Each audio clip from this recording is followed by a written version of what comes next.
Welcome to the Pixel Response Podcast.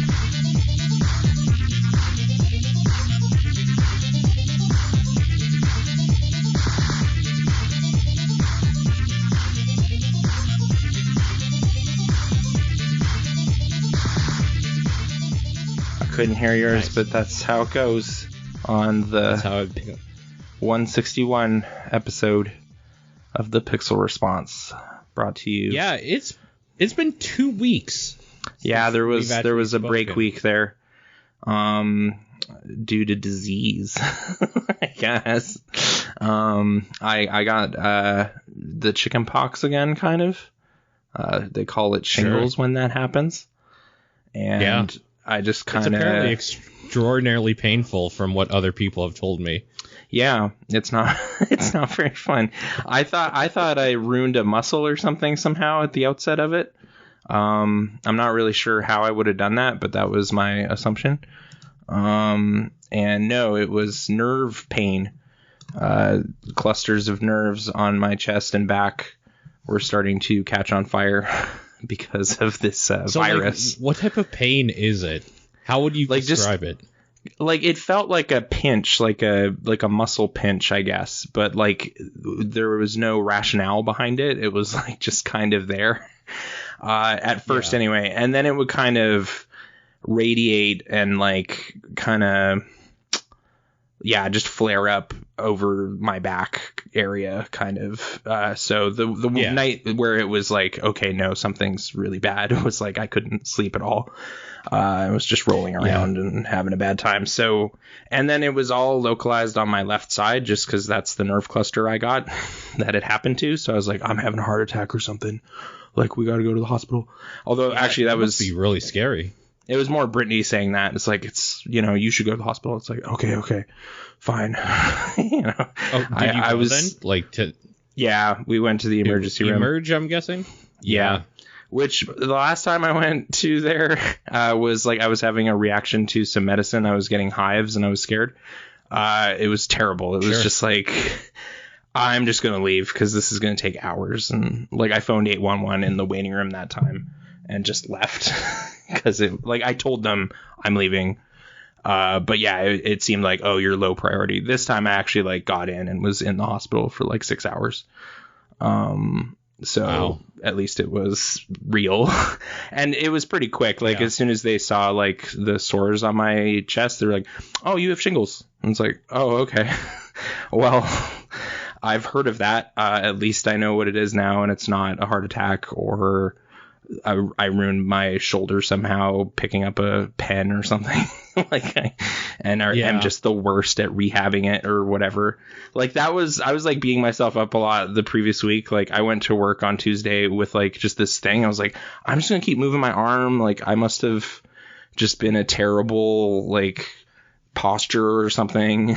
But then it's just like, no. Yeah. You have like a weird virus. So yeah, then at least I got on a bunch of pain medicine and antivirus medicine and stuff. Famciclovir, shout out. I wrote that down in my notes.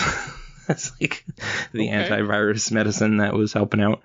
And I was on an IV for a while at the place and everything. Kind of like I was in like a kind of an overflow area for like COVID in the hospital. It was like weird. It was like this like built building that was like a shed kind of thing. I was like, all right, this is better than no attention. Like kind of prefab shelter style, like Days Gone like emergency service in the horror game like version of everything. It's like where the last medicine thing you need is, but that's where like the infection started in this weird like outpost tent shack with like a million things around it or something, like just like sheet metal siding, and it's like, oh, the zombies were easily able to break into this thing. Like plastic walls or whatever, or break out or something. The patient zero was in here and we couldn't contain it. And then just the hospital experience, like just overhearing other people's problems and like the waiting room. And I was kind of one of the more vocal, like annoyed people in the waiting room though, because like they kept calling like another Nathaniel at the thing, and I was like, and no one was going up, and I was like, they must just have spelled my name wrong. Like, what other Nathaniel is here right now? Like, that can't be right. But then it's just like, Nathaniel Cloverson. That's not real. That's not a real person. Like, that's me. I was just getting so mad. But like, maybe this other Nathaniel apparently just bounced. Like, he didn't stick around. See, like, two of them like just like walk up and just bump into each other. It's like, oh, I'm sorry. Excuse me, my son is also Nathaniel. Like, yeah. My son is also named Nathaniel Roaston or something. Like, it's like, what? I was so convinced the hospital just like wasn't quite like, I got someone on like minute like hour 9 hours and 59 minutes of their 10-hour shift when they like wrote it down and they just screwed up or something before they left. But no, like, we went up to the window after like the third time this happened, and then it was just like, oh no, it's like a totally different chart and everything. It's like, okay, just want to make sure that we're not just in a bureaucratic nightmare where it's like, Nathaniel, me, no, Nathaniel, other Nathaniel, okay, and then hours go by and nothing happens because or they're like, all right, this guy's not here, and they think it's me that flaked, and I'm just rolling around on the floor at that point. Yeah. But whatever. So yeah, and I was in like pain and just having a tough time in the waiting room anyway. So I'm like short fuse, like no sleep, terrible attitude. So once I knew what I had and had like prescriptions and stuff, everything was like way plainer sailing after that. Then it was just a matter of taking your medicine at prescribed times and trying to take it easy and stuff. Of waiting it out. Yeah. The real like lingering thing is just like my left side is just like super tired all the time because it's like sort of exerting itself, just like dealing with pain ticking. The level of pain is down to like 2 or 1 or something now, but where it was just kind of constant radiating. But so I don't recommend it. Don't okay. It's sort of stress induced, I guess. Like, if you've had chickenpox, it's in your system, and then like a really stressful time could activate it, I guess, is sort of how it seems to happen. So all this stuff with the car and insurance and everything, I think was like my undoing, like getting worked up about that stuff. So yeah, that's my theory. But weird. Yeah. How's work been in my absence? Weird. Oh, it's also weird? It's been okay. Okay. Nothing's on fire. We should switch to Skype. Oh, is this slowing down? Because this is breaking again. Okay. Yeah. That was easy. Yeah, that was magic. And now, less lag, brought to you by Skype. Discord is so done, dude. They just can't keep up. Discord's over. Too much E3 chatting going on, I think. Hashtag Discord is over party. Yeah. Am I right, fellow children? I don't know. I'm 33, so I'm old. But yeah. Yeah. Which, whatever. Mm-hmm. Yeah, like, so I'm playing games from my time and feeling pretty good about it. The Mass Effect trilogy.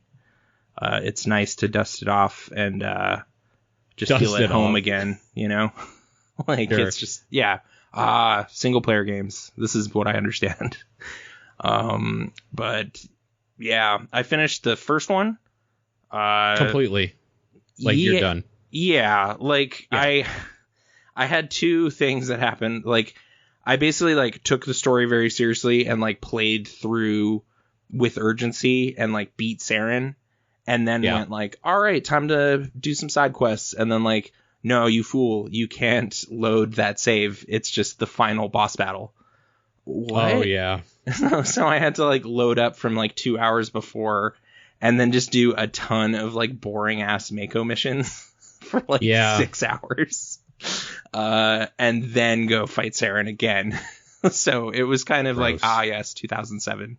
They didn't think about, like, in the Arkham games, you can go beat the Joker and then go collect Riddler trophies. Because, like, whatever. Like, the threat is over, but, like, there's still the Riddler. You got to go deal with that or whatever. Yeah, this universe persists even though the main thing's done. But in 2007, 2 years prior, they hadn't considered that as like an option. So it's just this like, no, you're in the end game. You can't do anything. So yeah, just a bunch of kind of weird tedious. And then like the Bring Down the Sky mission, which was actually kind of cool. It was like a DLC thing with like this big asteroid and all this stuff. But just a weird pacing way to like close out that game. And I didn't do a bunch of the collector stuff. Like I got close on some of them, like just like click on a planet to like find a Turian insignia or whatever. Oh, or like a Prothean artifact or something. Like I got 6 out of 7 on some of them. And like, I'm sure that's like an email I could get or like a codex in Mass Effect 2, but I'm not too worried about it. Like all the major stuff I took care of. And had a good time. Like, the Mako's wonky as hell. It's more like they designed the levels with like mountains everywhere and just like force you to like just awkwardly drive up insane terrain. And I don't know why they thought that was like a cool, like, no, you're like off-roading or something. I don't love having to fight Thresher Maws in it. Like, it's just that the things that they make you do with it just kind of, I always felt like at best, this is okay to get around, but the fact that you're making me do certain things with it is ridiculous. Like, the cheapest game overs you can get in that are just like, you screwed up in the Mako. Like, you just kind of rolled the Mako and a Thresher Moss fat acid on you, and you're dead. Totally. Yep. So, yeah, a lot of saving. Like, in my, like, core just beating the story, there was, like, maybe 20 save slots. And then for, like, all the bullshit, like, Mako stuff, there was, like, 50. Because I was just like, all right, never want to do that again. Save. Okay, I went over here and, like, surveyed the probe or whatever. Save. Like, let's just never have to drive across this again. Totally. Yeah. Like, I still like the vibe and music and, like, put on a podcast for those missions because they're just barely anything. But yeah, it was a really awkward way to like pace that out. Although some of the pacing stuff in 2 is also driving me crazy because there's like those missions in the game that are like weird tripwire missions that are like, oh, this is a point of no return. Like you screwed up. Now there's a countdown to like doomsday and you can't do side quests at your leisure anymore kind of thing. Like I'm scared of that moment because I know that's in the game, you know? Yeah. I had thought I accidentally did it last night and I was so pissed, but it's like, no. It's the activate the IFF mission, right? It's that's the timer. I believe so. It was the collectorship mission like triggered and I was like, what? I don't want to do this right now because I was just doing like dumb side stuff. Like I did like the Firewalker missions where you're just like hopping around and like collecting yellow things. I did those and then I just like stumbled on some random like planet that just had like a oil rig that you turn on and that was a mission. And then that was my like 5th mission to trigger the collector thing. And I was like, no, I was just doing dumb stuff. Like, I don't even have the whole team. I haven't done any loyalty missions. Like, what are you doing? And it's just like forcing my hand into this like big story mission. I was like, I don't want to do this right now. So I don't know. I wish that didn't do that. But overall, I'm enjoying Mass Effect 2 quite a bit. It like started differently than I remembered. I don't know if they put in stuff that I like never did. Like it had like this motion comic and that's for people that didn't play Mass Effect 1, there was a kind of like, there was this weird like PS3 release thing to catch you up on it. So I'm guessing what they did in this Legendary Edition is like, oh, it has Mass Effect on it? Fucking throw it in. This is the full package, baby. Like this is everything Mass Effect that we've ever made, even if because Mass Effect 1 was not on PS3, right? If I remember. Yeah. Period. Like until way later when they released like the Trilogy Edition. Right, but before that, what you're talking about is their way to get PS3 players caught up. Yeah. This like weird little thing before Mass Effect 2 to... It was weird too, because like, I think it said it was like interactive, but it like took into account like that I had played Mass Effect 1. So like several of the stories just didn't matter, but They there was one choice I made. or something? There was one choice I made in Mass Effect 1 where I was kind of ambivalent and like didn't make a choice. It was like, do you want Ambassador Udina to be the human chancellor or Anderson? And I was like, I'll let you politicians figure it out, is what I said. And like the game was just like, no, you have to make a choice. Yeah. So like it was just watching this comic of like everything I'd done until that point, and it was like, no, stop screwing around. Who do you want? I was like, all right. Yeah. So we need to render that character in scenes, so you have to make a choice right now. You got to choose on this one. And it was like, oh, okay. So I chose Udina because I was like, I know Anderson doesn't want a crappy government job. So that was my rationale. But whatever. It kind of doesn't work out well anyway because he's basically still working for him. So, yeah. And Udina sucks. Udina sucks, yeah. It's so weird, that story of just like no one believes anything Shepard says ever about like this big threat that's like obviously real. Because like, what did you guys do with the Reaper pieces that flew everywhere when we killed that thing? Yeah, I don't know. They just kind of, people took them and it's like, okay, great. It's too real. That's exactly what would actually happen, and that's infuriating. It's like, what happened to all those Cthulhu tentacles were everywhere? Yeah, people ate them and just kind of took them. Okay. Yeah. Like, there's more of those coming. We got to do something. Yeah, no, people they just thought you were a crackpot. Okay. Fake news or whatever. Yeah. Like, I got an email from the guy who, like, you scan all the keepers for, and he's like, dude, I just figured this out. These are, like, totally Reapers, and it's going to happen in every 50,000 years. It's like, no, I know, bro. Like, forward this to everyone you know. But, like, that doesn't help anything. So, yeah, it's been fun revisiting that story and seeing how it's, like, all... And, like, going through it all in, like, short order, because it was, like, years apart between them when I played them originally. Oh, yeah. So, like, so many, like, details about, like, the Rachni and all this stuff was, like, super fuzzy by the time I played 2 after 1. But now it's like, oh, yeah, no, that just happened. Like, of course I remember that. And, like, yeah it's been kind of cool. Just getting... But the pacing has been crazy. Like, I played, like, the final DLC mission for Mass Effect 2 that there ever was just by accident in, like, the early stages of this story for Mass Effect 2. Which one? Like, where you destroy a mass relay, like, because in the Batarian system, and, like, kill hundreds of thousands of Batarians. Like, it's so weirdly paced, because it's like, you're going to have to, like, stand for war crimes. Like, you destroyed a whole planet. Oh, okay. But then nothing, because, like, that was the end of that game leading into 3, where you, like, no, this threat is serious, and I destroyed a relay. Like, that's the last thing that was supposed to happen, but I just got a call from Admiral Hackett, who was like, yeah, my doctor friend got, like, kidnapped. And I was like, I just did, like, 30 missions like that in Mass Effect 1. I'll go take care of this one right now. And it was, like, this huge 2-hour, like, quest. I was like, oh, okay.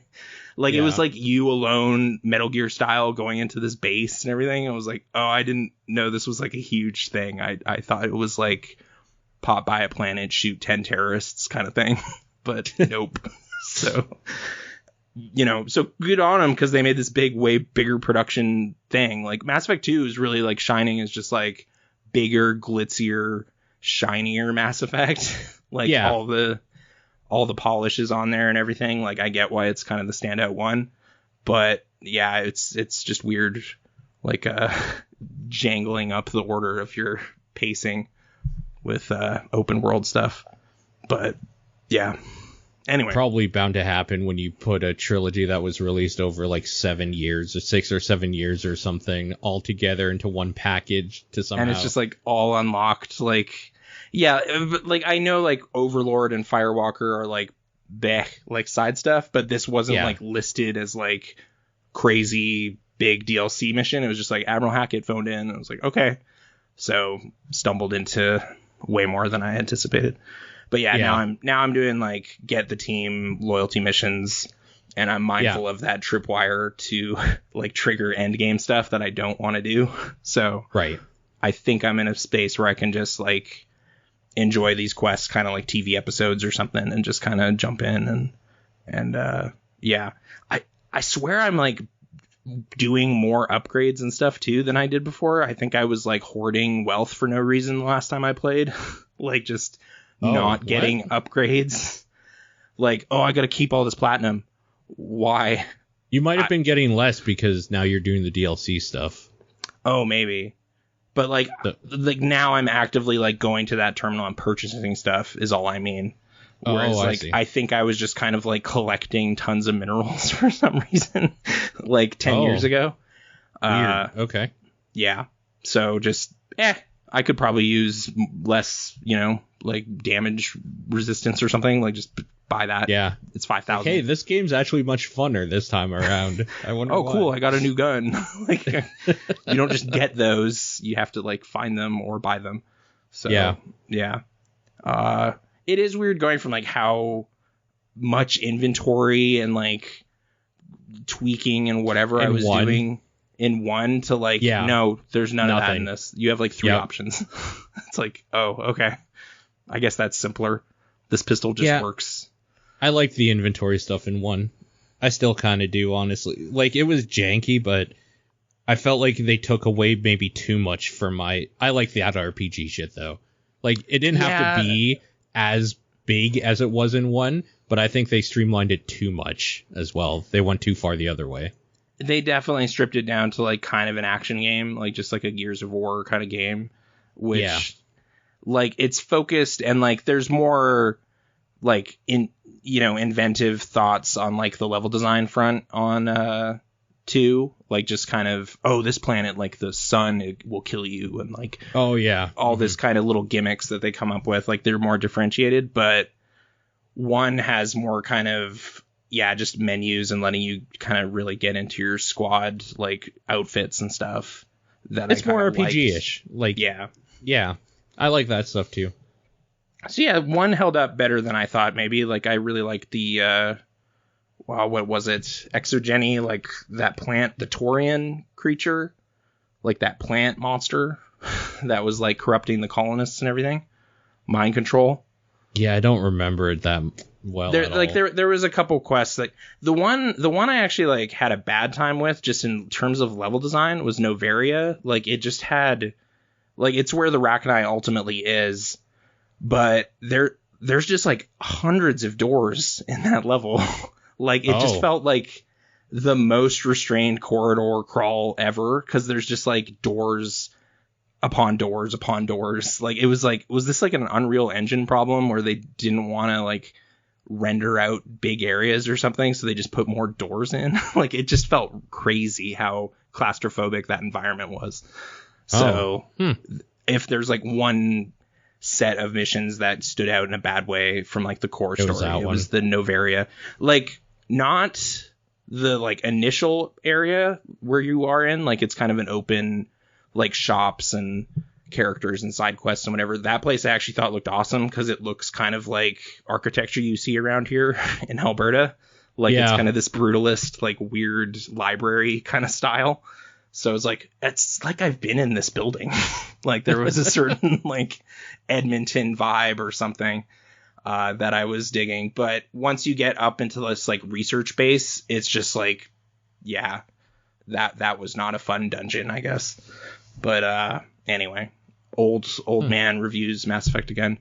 But yeah, I'm generally having a good time with the collection. Cool. Yeah. Doing, fought that Thresher Maw with the collector beam. It was pretty good. Yeah. That's my favorite heavy weapon. It just zaps stuff. So it's real cool. I remember I really liked that era of gaming because I really liked that game. But I also really liked that I could get things from 7-Eleven to get me like a code for a skin and shit. Like I really liked the dumb, just like real life, buy a hot dog and a big gulp and get like this cool skin collector skin or whatever. It's so weird. Yeah, there was all like the Cerberus code stuff and whatever in this. Like originally, it is kind of nice just like having all that stuff. Like it's like you got like a super deluxe edition or something eventually. It's like you pre-ordered it at Best Buy and Future Shop, so you get both particle beams. It's like, oh cool. Oh yeah. Thanks. Yeah. I get the arc projector now. Yay. If I want it. And like all like the dumb Dragon Age armor and like whatever that's in there. So yeah, it's I remember I had all of that because I bought so much shit for that game. Yeah, I was super into that time. That was when like video gaming really started to be like, oh, this is an industry. Like that's when I was like, oh yeah, this is like fucking crazy actually. How I have to do different things to get little tchotchkes in my video game. Yeah, I don't know how rampant 3 got with some of that too. Like, I know there's a character I never met in 3 because I didn't buy like a deluxe enough edition. Like, he's like a Protean. Oh, which one? Like, oh, you didn't get. Oh, I man. never saw that dude. So like, I'm gonna see all of that stuff, and I never did that like party or whatever like after the game. Like, oh, that might be like the best thing in 3. Yeah, I've heard. I've heard I've like played kind of the lamest stuff about 3. So I'm looking forward to 3 also, but I'm really squeezing juice out of 2, scanning a bunch of planets. Just enjoying that. I mean, as much as I can. 2, I think, is still the best one. So, like, yeah, enjoy the time for sure. Yeah. Like, is it the best trilogy of games, do you think? I mean, like, all subjectiveness aside, obviously, I'm trying to think of other trilogies that would stand up to it, even in my mind. Like, just because it was, like, mindfully constructed as, like, a 3-part story. As a trilogy, right. Yeah. Yeah, like, I'm not like thinking of like Resident Evil 1, 2, and 3 because it's like, yeah, they're like sequels. It's not a trilogy. Like, this was successful enough so we can make another one, and then that happened again. Yeah, like I'm trying to think exactly on your terms of like a constructed trilogy sort of thing, and like maybe like the one that I was thinking like someone might like was like the Gears trilogy, like a coherent trilogy. 1, 2, 3, like Cliff Bleszinski hands-on in that. Like, why do I feel like Gears of War came out and then he just decided to do sequels? And then, like, I don't think it was mindful as a trilogy to begin with. I guess so. And really that, to me, was always just like, well, we're iterating on our, like, cover action formula for, like, multiplayer and stuff and, like, horde mode and everything. Like, it doesn't really, like, the story of the rampant and whatever, like, that's not really what's tying this all together. But that was another one from that time frame, I guess. How do you feel about like Halo? Oh, because Halo 2 and 3 were very definitely made together. Tied together, yeah. Like 1 is the breakout thing that allows you to do whatever, but 2 and 3, I guess, although, I mean, personally, I never really cared too much about that story. I didn't get hung up on the books and all of that with those, so I could see it though. I guess that did kind of cap a thing with Master Chief and was a big media event and everything, but personally I would put Mass Effect over it because I thought it was better written. But yeah, for my sci-fi dollars, that's where I'd put them. That is a hard question though, because it does feel like, even if it isn't necessarily the way it is, it feels like Mass Effect was written as a giant thing and then split into 3 games. It's just neat seeing it like, oh wow, they actually talk about the Shadow Broker in 1 and then that pays off in 2, and they like set up this stuff with the different races and everything that then carries forward, and like the migrant fleet, and you don't even see the migrant fleet until the second game and stuff. Like there's just like ideas that they seed and let grow over the course of several iterations. And then I know 3, like, to some people totally whiffs like the ending or whatever, but I mean, people say that about Return of the Jedi and Dark Knight Rises, and like it's hard to land it, with people. Their problem was they went too big with it, and it's like there was never going to be a your choices matter thing because they let you have too many choices that you could like make really. Yeah, and I remember like being kind of weirded out at the time, like wrongfully hearing the story again, like, oh, the Reapers didn't seem as like crazy threatening as I thought. Like they're still roasting planets for like a while and stuff. I thought it was just like a big doom wave, like Fifth Element or something. And it's like, no, they always said it was like a century-long war that happens every 50,000 years. Like, they're just an insurmountable threat. Like, they can't be stopped because there's too many and they're too big, and it took our entire fleet to kill one. Like, that's the threat. It's not just like one appears on your planet and then a Death Star laser happens. It's like, no, they just start like feeding on the planet, and that's a problem because you can't stop it from happening. Right. So, like, I felt it was like, no, it's like years of death before it's over. It's not like a snap kind of situation. So I just had the wrong idea by the time 3 finally came out, and like I was playing it with foggy memories. So yeah. But anyway, should probably move on from it. But hey, that pack is out. People can play these games. They're pretty good. Yeah. They're shooters, you know. I guess the squad combo stuff is kind of fun. Like in 2, it starts to actually be kind of fun to like float a person and then hit them with a shot and shoot them. I really like that stuff. Like, I remember talking to people and everybody was just like, yeah, no, I just shot people and like let the AI do something. I'm like, oh, I disagree. The thing I liked was setting up like wombo combos and stuff for specifically big dudes, because little dudes you can shoot with whatever and it doesn't matter. Like, it's whatever. They'll drop pretty quickly. You thin those guys out. But then you get like an elite dude with armor and an overshield or something, and you're like, oh yeah, and then you just like it turns into a weird like real-time tactics. Like you hit him with overload, I'm gonna throw an incendiary grenade. It just feels cool. I really like that part, and I remember people. I never really felt like anybody agreed. Everybody just kind of played it as a shooter.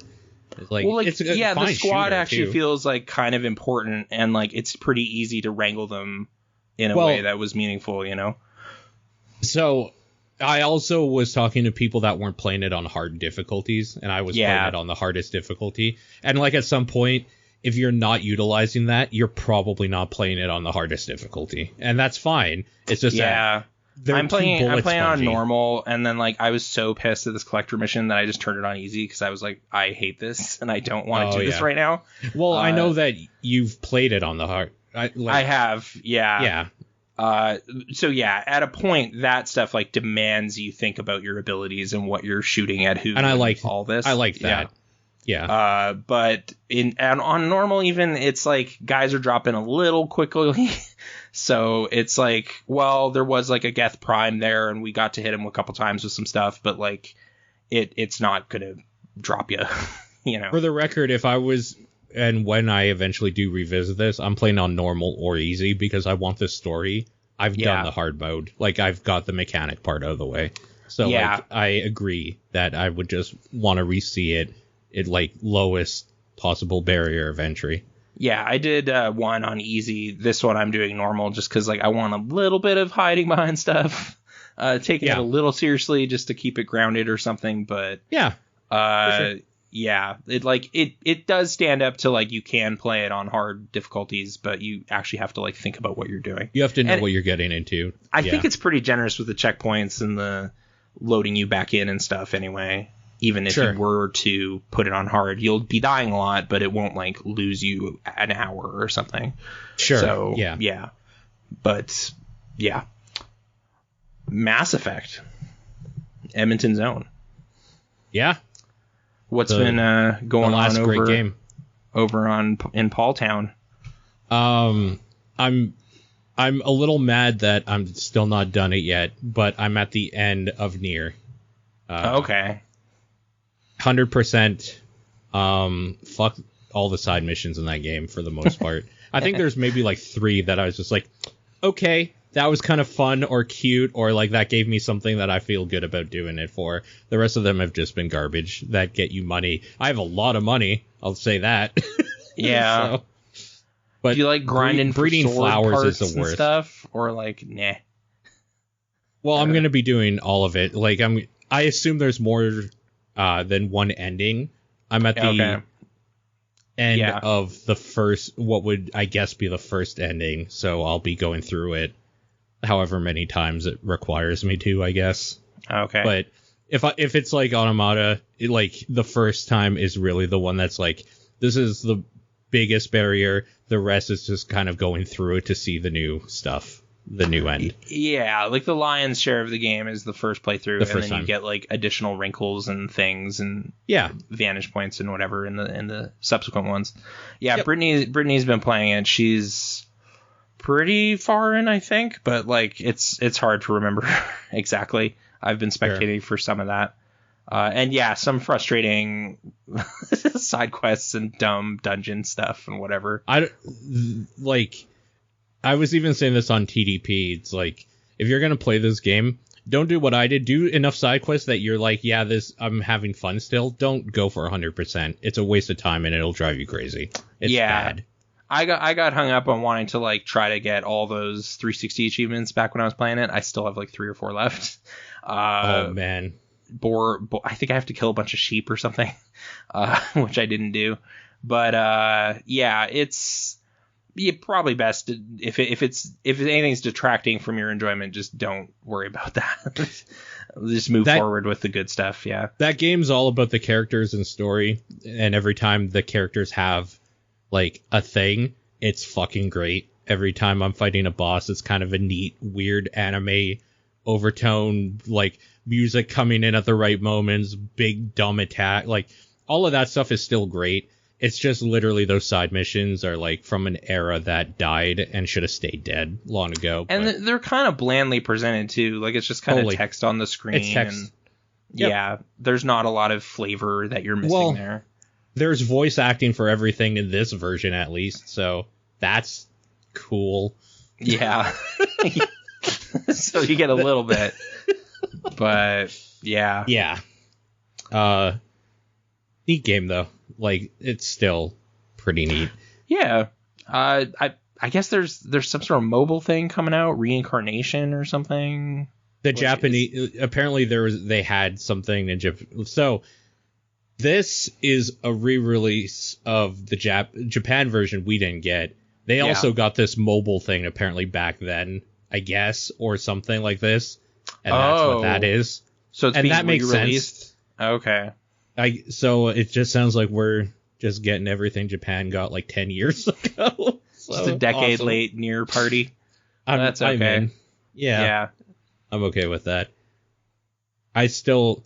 You don't like the flower planting and the that's easily the worst thing. That's it was easily pretty bad. I just like looked at a guide and like did it. Yeah, that's what I did too.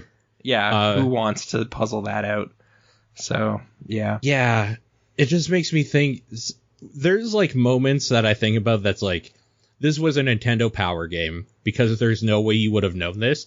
That's like the most recent example I can think of a Nintendo Power thing. It's like, how the fuck would somebody just stumble upon finding how to get these? Would someone want to just sit here with graph paper and like try different flower types and see what happens? And, like maybe. Why would you do that? Yeah. Like, no, you're supposed to buy the Prima guide. It's like they went out of business. Oh, right. Yeah. Yeah, exactly. But yeah, NieR is still fun. It's like, it's always a shitty thing to say, and I know it is, because it's like, yeah, this one did it first, but Automata is so much better in every conceivable way because it's the stuff that this game does well with like more modernized just gaming conventions and mechanics associated with it. I get, like, I mean, it's really where you encounter it first, though, because, like, I did encounter it first in Gestalt with a lot of, like, the storytelling notions of Yoko Taro. Oh, so... I kind of don't care about the storytelling stuff. That's going to be fine either way. I mean, mechanically. Oh, sure. The actual, like, hacking and slashing and fighting is way just better. Everything about the actual gameplay of, like, playing through it is so much better in that game. Okay. I won't disagree on any front there. Because, like, that fishing... Fuck that fishing, too. Holy Christ. They changed it, too, apparently, because I was like, why is this not working? So I looked up a thing, and it's like, okay, I'm doing exactly what this says. And then there's a little note that's like, in the new re-release, you have to, like, hit it before your thing, like, goes in. It's like, oh, well, what? Why would you tweak that? Okay. I don't know, but it fucked me up. So, because it apparently, for some fish... If you do it when it goes under, like the other fish you've been doing up to this point, they just automatically snap it every time. Yeah. Right. But But hey, you could fish in the sand. That's so crazy, right? Like, that's awesome. I don't Fish know. in the sand. Yeah. I caught those marlin as well. They were big, I guess. Big fish. I don't know. I still love that there are always fishing mini games. I don't know how fun they were really, but I have a high tolerance for dumb, like, deadly premonition type. Like, why is this even in here? But it's funny to me that it's here. So whatever. Oh, sure. Yeah. Like, is this bowling mini game good? It's like, I don't know. I love bowling.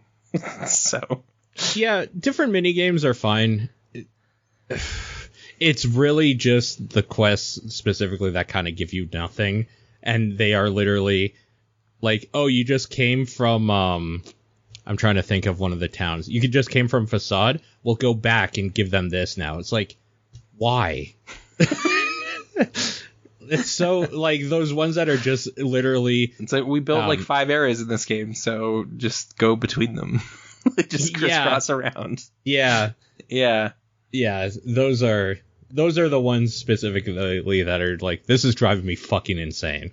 Or, like, hey, this one area, we just wrote text instead. We didn't even make this forest.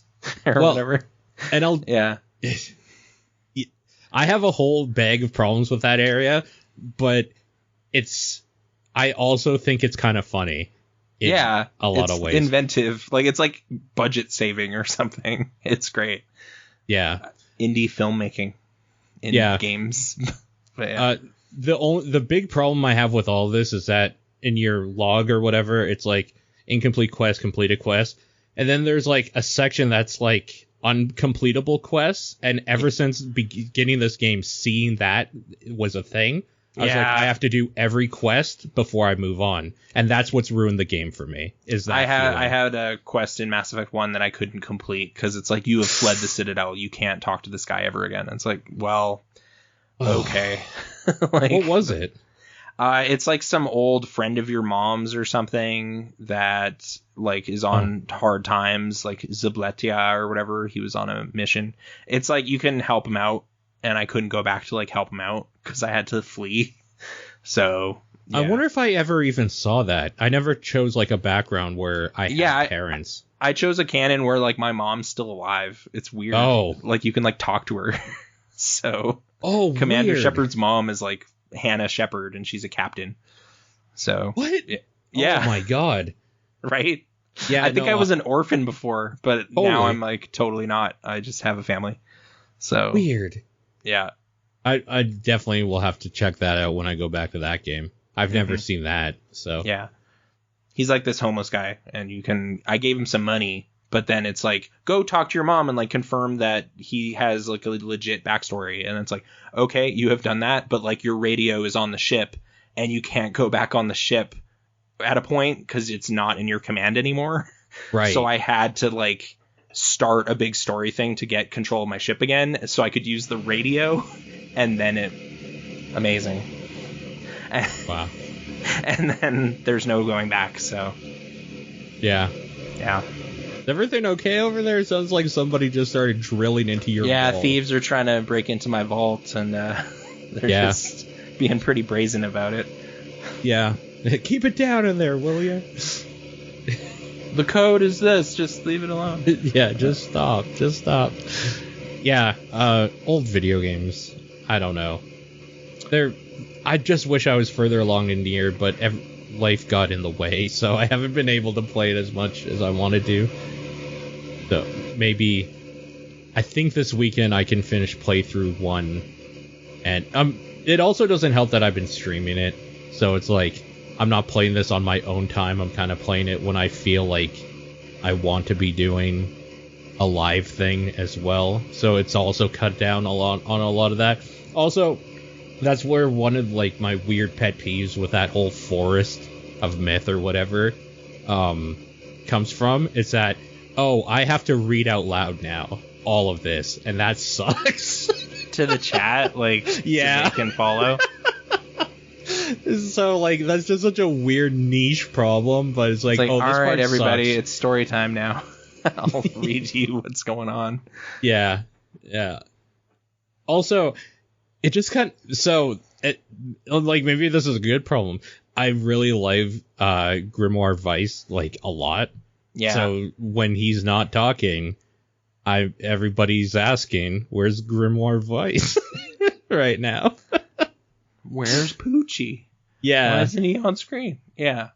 Yeah. Basically Pierce Brosnan, right? Is that the vibes you're getting from his No, voice? I was saying Frasier. Oh, Frasier. okay. Like just Yeah. Kelsey Grammer is hanging out with you? Yeah. I guess I could see that too, but for me, it just took root as like basically Pierce Brosnan is just floating around, hanging out with you, and I thought that was great. Like a really grumpy Pierce Brosnan. Really or grouchy, something. yeah, like Yeah. later career Pierce Brosnan. It's fun. Yeah. For new video games, I am playing something, but like I can't give it a review. It's a press thing, actually. I used our pixel response clout to get a code. Are you serious? Yeah. Mini Motorways is coming to PC. What The does that sequel sound to Mini familiar? Metro. Oh, Yeah. Like the Okay. Dinosaur Polo Club, like, is the developer. yeah. Yeah.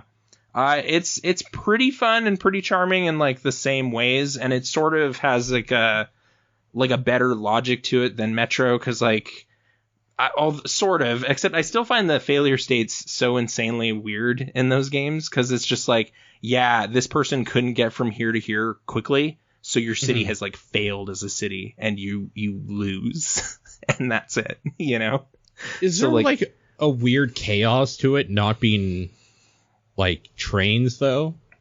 A That would little be- bit, because you're managing traffic, so like Yeah. cars, so there's traffic lights and like overpasses and roundabouts. But do they like- ostensibly act the same way as trains? Like, are they always going in a certain way, or do you get like It's rogue like, honestly, it drivers? seems like what you're setting up is like, here's the houses and here's where people are commuting to, and that's what you want to manage, is like people's commutes, so they're faster and better.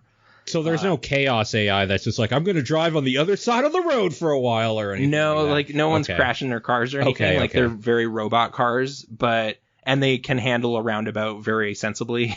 You just have to think like a British person as to where it would help, and I can't. I don't know where you'd want a roundabout, really, so I'm really not doing those very well. Bridges are also a huge concern with certain areas. If you just can't get across, you're in trouble, because it's Sure. like, well, this building spawned here and the house is up here. I need a bridge right now and I don't have one. Like, I'm just boned. Stuff like this can happen. Interesting. Yeah, but it's got the same kind of like chilled, like minimalist art style and like sedate sounds and bips and whatever. Like, Yeah. the problem is like, I tend to like really take it seriously as like a little city simulation, and you should Sure. probably think of it more abstractly as just like a mechanical problem you're solving. So it's not like, no, this guy's house needs to be connected to the road because he built his house there. And it's like, no, you have enough yellow houses right now to do this. You don't need to worry about that guy right now. And you Right. can just like leave him disconnected for like several weeks if you need to like manage your traffic flow properly. It just drives me insane, because like I want everything to be connected to the roads, because it just looks like a janky, weird city then. Yeah. Right. But that's not your mechanical concern. Your mechanical concern is get the dots from here to here. So like, Yeah. yeah, like, so I keep like building cute cities and then failing because I'm not like, why weren't you paying more attention to the blue dots getting to this thing? And it's like, because the yellow houses kept spawning over here and I wanted to make them look nice, like a little cul-de-sac or whatever. It's like, that's not what you're doing. So you can worry about that, I guess. You can pause the game and like spruce up your stuff, and it won't like penalize you for that. So like you can try to, I can probably balance both things. Right. But yeah, I've played about 5 or 6 cities so far. Okay. My bests seem to be like around 1,100 trips, and then I screw up something. And, What are you playing it on? PC, like Steam. Okay. Yeah. Yeah, with the code and everything. Cool. But yeah, it's like much in the same vein as Metro. Got a similar chill thing, but a couple different tweaks on that formula, and kind of a different. Like, I remember Idle Thumbs discussing Mini Metro as like, it's better to think of it as bus routes than train stations mentally. Yeah. Sure. And then this is like actually cars. So it's like easier to follow the logic of it. Oh, this station just keeps failing or whatever. It's like, no. It's just get these traffic, like get it to where they want to go the most efficiently. Like it's a little pared down or something. But yeah, I'm just, I'm hitting my own little roadblocks in like my puzzle solving ability with it. But generally speaking, it's still fun to go through and get those cities rolling and getting people driving around. So it's fun. But I don't know if it comes out until July for like the world. I think really? This was an Apple Arcade thing prior to this. I think it is. Yeah. So people out there have seen it in some form, but it's generally positive feelings so far. So did you just like send an email to somebody and it's like, hey, I do this? I've been getting emails since I went to like E3 7 years ago from like various press people and whatever. And a lot of them, you gave them your Gmail that you still use, right? Yeah, I gave them that, and then like got business cards from people. I have like a sack of business cards that I was like going through a while ago. So like often, they'll be like little like, hey, submit a thing if you want a code. And I've never really done it because it's just like, well, I don't know. Like, well, part of it was I would usually read this email at work and then I can't open Google Docs at work, which is where the forums are. Yeah. But this time I was like, you know what? It is like a sequel to a game I do kind of care about and wouldn't mind looking at. So I'll at least like see what happens. And it was like, yeah, no problem. It's like, okay, great. So this is me on a podcast talking about Mini Motorways. It seems okay, but I can't give it a score. I'm both happy and a little bummed because I used Paul at pixel-response.com for that stuff. And like, so I would get like hundreds of emails all the fucking time to the point where it's just like, I'm not actually going to even read these because this is too much. And they're just gone now. Like, but also every now and then it's like, there's a cool game here I could like actually reply to this thing for, and now I don't have that opportunity as much. So like it's just gone in some dead inbox that can't be accessed. Yeah, because currently I do have like very small like relationships with some people, like Thunderful Publishing I deal a lot with, Team 17. So like I could get some stuff, but like I had like EA and Ubisoft, like, because I was part of their list or whatever, and that's just gone now, and I don't know how to get back on those lists if I want to necessarily. I'm still on Square's list. Like I get a bunch of stuff from them. I used to be. Okay. Yeah. It's been sometimes like novel stuff, and then like I was hearing about Integrate and all this week. But then a lot of like Final Fantasy 11 expansions and like anniversaries and stuff. Final Fantasy 14 stuff probably like every week essentially. Yeah. A whole bunch of shit there. Weird mobile stuff, but every now and then it's like, oh, like I think there's like a 7 battle royale game coming to mobile. Yeah, I really want to play it. So Soldier or something, I forget. But just I get some of this stuff, and then this was one where I thought I'd at least poke at it, and it was like, no problem. I was like, great. It's kind of funny you bring it up too, because I was just thinking like a week ago, was it Ubisoft that you were like, they have the worst PR? Mad at. Okay. Yeah. I couldn't remember which company. I had a stupid interaction with Ubisoft that I regret forever. Like it was me having a dumb night. I don't blame anyone who was there. But yeah, I was real chippy and pouty about stuff. Did you say some shitty thing to some like poor PR person? Some poor PR person, yeah. No.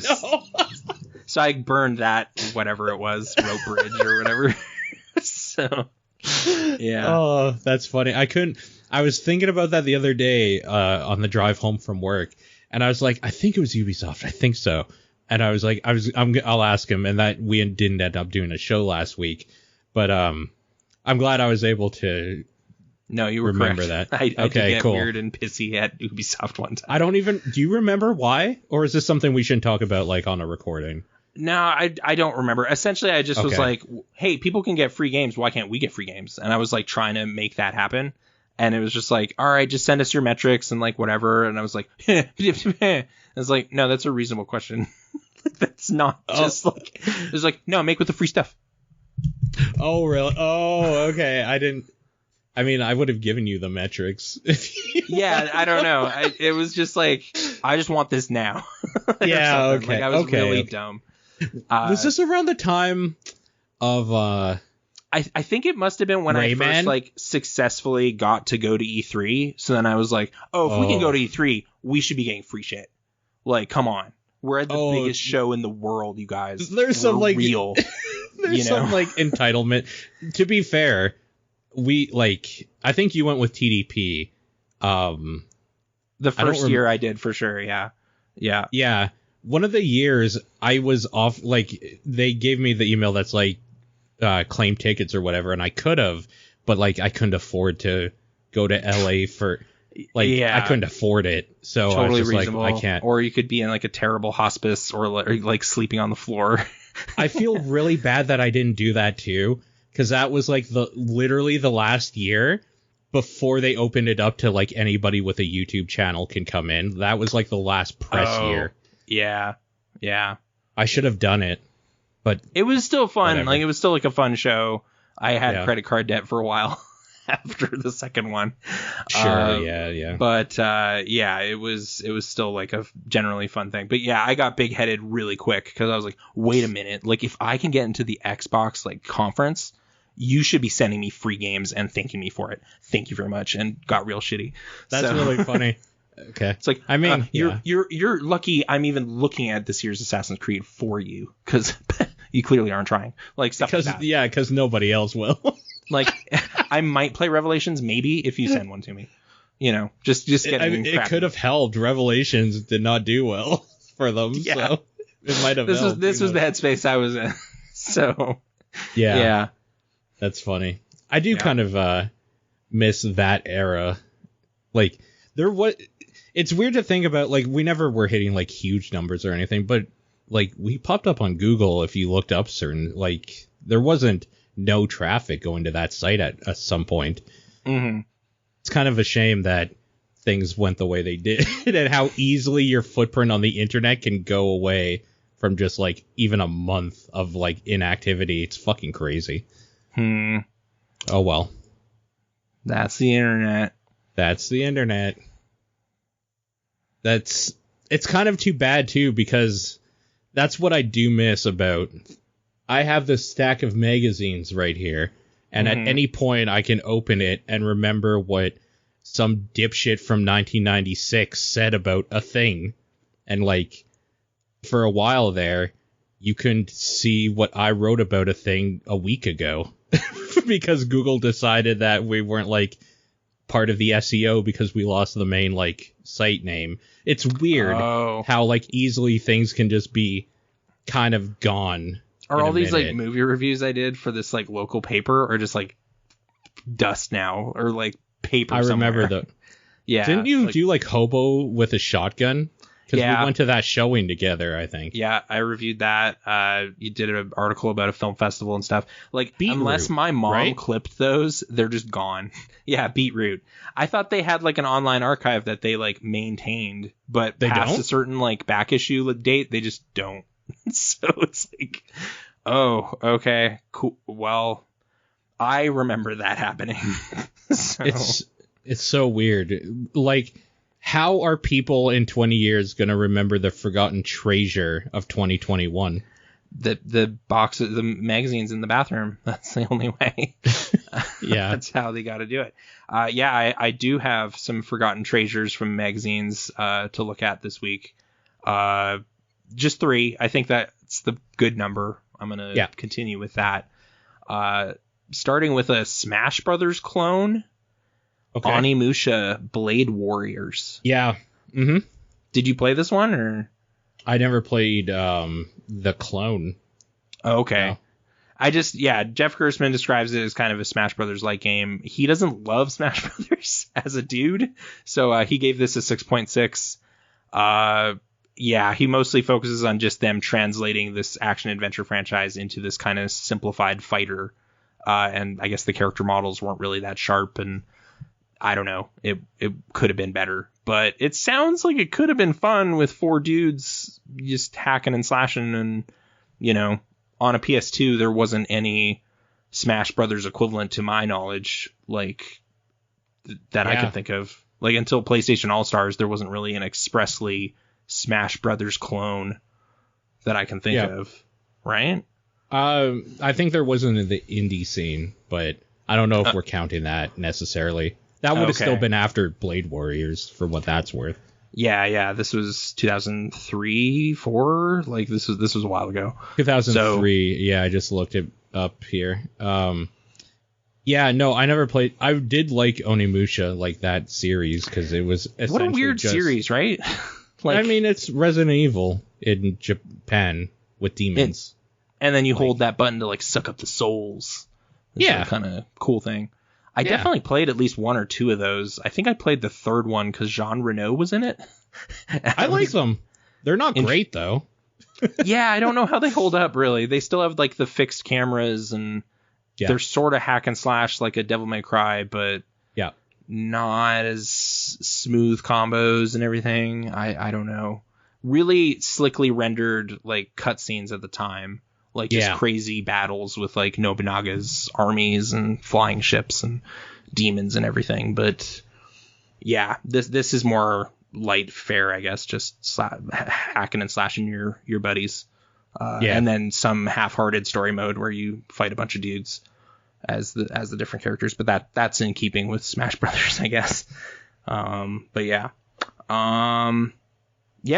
The next game though, this one kind of, even though it's a lower score, I'm more intrigued by it. It's called Time Hollow. It was for the DS. It sounds like this was kind of like maybe a graphic novel kind of game, adventure game, before people knew what to do with those. Because it scored pretty low because like the mechanics are really simple and not that fun, but its story is apparently pretty good. But that's kind of the genre now that we know. Yeah, you know? Weird, because that's what you just said is kind of how I feel about like all of those. Exactly. So I feel it's just like, well, this isn't really a fun game, so I'm going to give it a 5.5, like Carolyn Petit's review, to some extent. But fair, like to some extent fair, because like part of the novelty of this, like this jumped actually off the page of like a Nintendo Power to me, because it was like, oh, that sounds so dumb. It's like a DS game where the character in the game and you have like a magic pen that can like rewrite time because it's the stylus, right? Yeah. Like it's early enough in DS development where they're still like really having fun with the basic idea of the mechanics of it, like deadly silence or whatever. You know? So I sort of love the meta narrative idea of like you and the character sharing a point of contact, which is the pen. So I'm still curious about this game. But yeah, you're basically finding like time paradoxes and stuff and then like fixing them by like writing or like cutting open time bubbles and like throwing notes through them or something to like fix the timeline or whatever is like this sci-fi story. But I don't know, like I've had good track record with like the, you know, Zero Escape games or whatever and their sci-fi nonsense. So like a sci-fi DS, like adventure comic sounds potentially fun. So I'm still kind of like vaguely curious about this. This came out the same year as Hotel Dusk. I tried Hotel Dusk a couple times and never really cracked past a certain point with it. So maybe I need the dopey sci-fi-ness. Oh, maybe. Pen. Yeah. Did you finish Hotel Dusk or? Yeah, I liked Hotel Dusk. I still think like even though I came to it late, 999 is like the standout. It's a whole different league. Like it's actually unfair to the writing in that game is so far above like most of the shit that is done in that genre. It's crazy. So I probably try not to compare it. I shouldn't approach this with too much like hopes. Maybe it's just a pulpy time travel tale. I think you're going to be let down if you're like, well, I like 999, so maybe Time Hollow is great. Maybe like, everyone spaced out on Time Hollow, and I found like the secret gem. But I don't know, something about like the character has a pen and you have a pen. Like it's like Year Walk when there was like the second app, and it's like, oh, like the game's like talking to you or whatever. Like that level of stuff is so fun to me. So I don't know. It still stands as like maybe like a meta layer in the how it plays or controls. Yeah, like there was this other Atlas game called Contact that I'm curious about too. Like I think Suda had a hand in it maybe. But it's essentially breaking the fourth wall, and the game's talking to you a lot. Like, like we're reaching someone through the computer, and it's like talking to you, the player, kind of stuff. I've always wanted to play that because I like Grasshopper. So yeah, I have that game, so I've been kind of wondering how that goes too. But that's not one of the treasures I newly researched for this. That's just a game I have. Okay, but yeah. The last one I kind of like saw a dumb ad for it in PlayStation Magazine. It said like, what was it? Kia, like kick your ass, I think it said. And I was like, all right, little dumb. But yeah, it's this game Kia Dark Lineage for PS2. And then I looked it up, and like Ryan Davis loved it, gave it an 8.2. And weird. Yeah, it's like, this is a great 3D action adventure game. It's kind of like Rayman 2, and like he goes on about how it's just this like fun, colorful adventure, and it's like, oh well, okay. This like dumb ad didn't convey any of that. It sounded really needlessly aggro. But hearing it's like, no, it's like fun and charming French like platformer adventure thing. And it's like, oh, okay. Like I'll at least think about that. I'm sort of in this like zone where like I could go back and play something like a Jak and Daxter, like just something light like that. So here, like finding these like weird other ones from that time, like that Sphinx game from a couple weeks ago, like stuff like that is making me like, maybe I'll just like go all the way back and check out what happened with some of these other games in these genres. And then weird update on like Metal Arms glitch in the system from like a previous segment. That developer got like put on StarCraft Ghost and like acquired by Blizzard at some point. Like there was an article in one of my magazines about like the future of StarCraft Ghost. And I was like, the future of StarCraft Ghost. And then was reading it and was like, oh no, that's what happened to the Metal Arms people.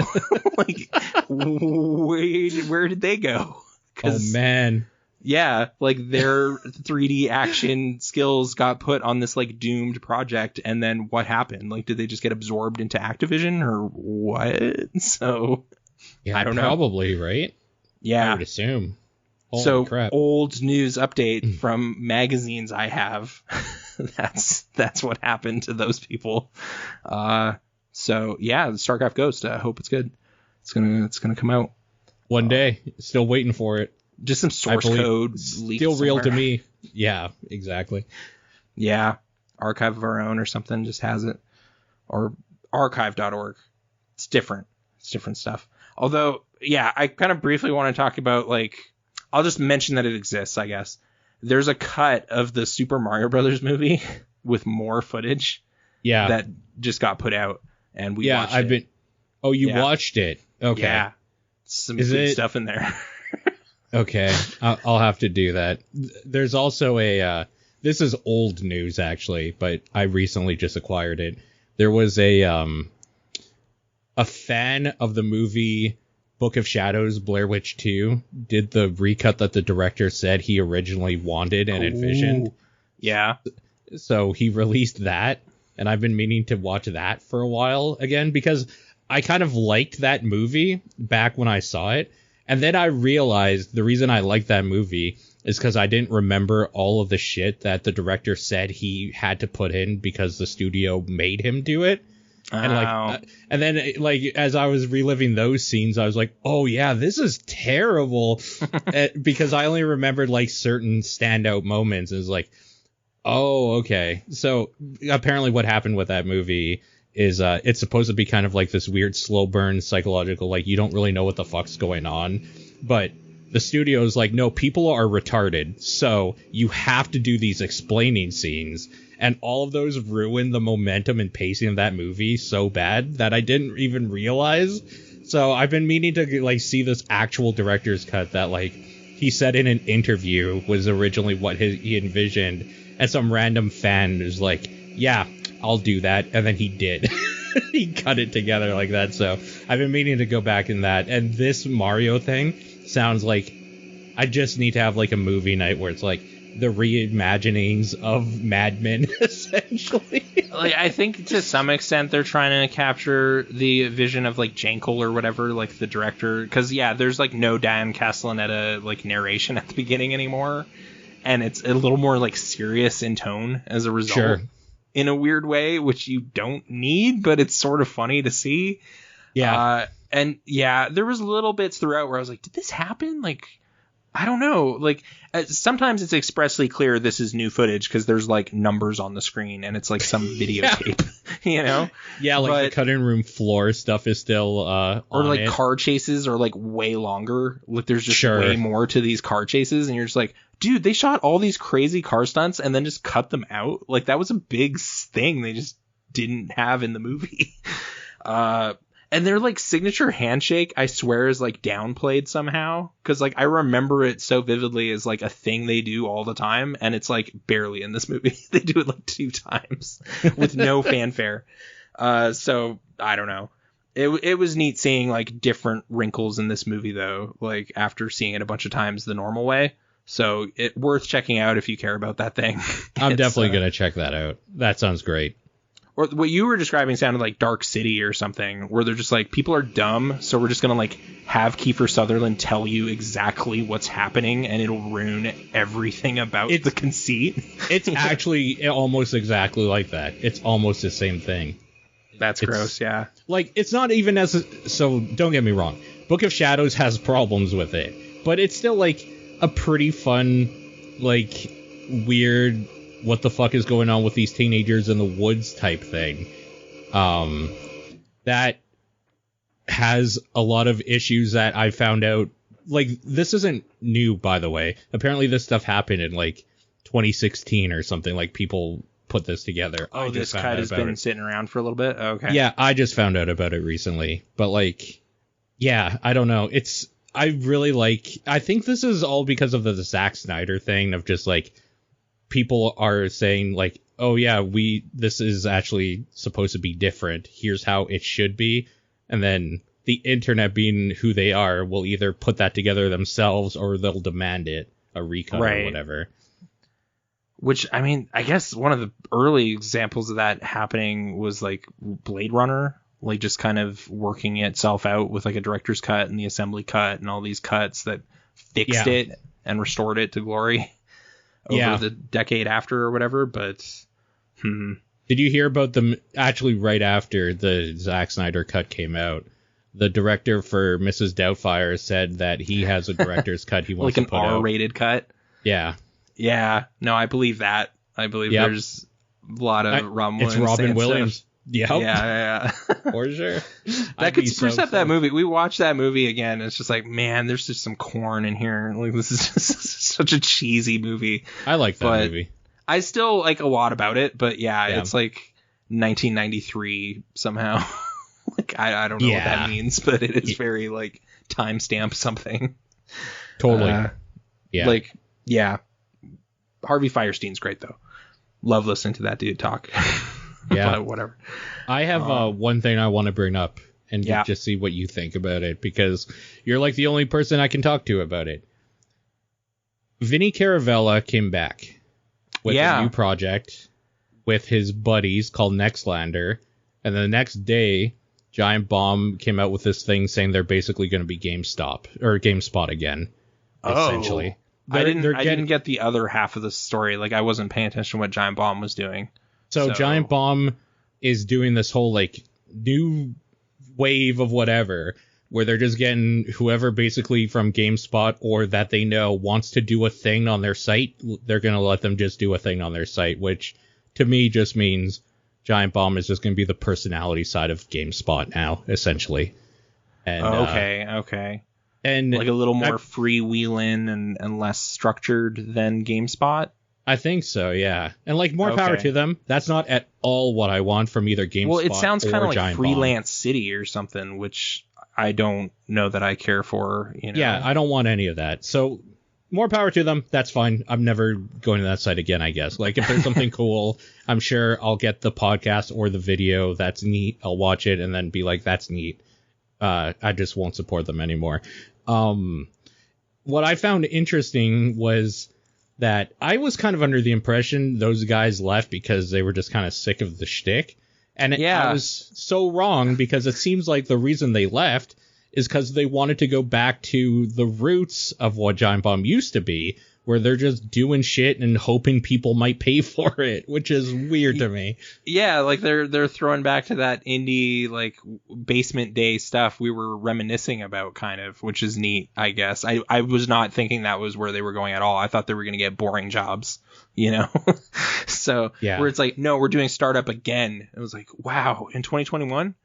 All right. I was under the impression that's why they left. It's because they didn't want to help do a new, like, push for Giant Bomb, like ground floor it again, but no, they actually like wanted to go sub ground floor. They wanted to start from the basement. Yeah. Which is sort of nice, I guess. I did jump in on that because I could use a podcast, I guess, and I like Alex Navarro and Vinny talking to each other, and then Brad will also be there, and I don't want to be mean, but I can deal with that.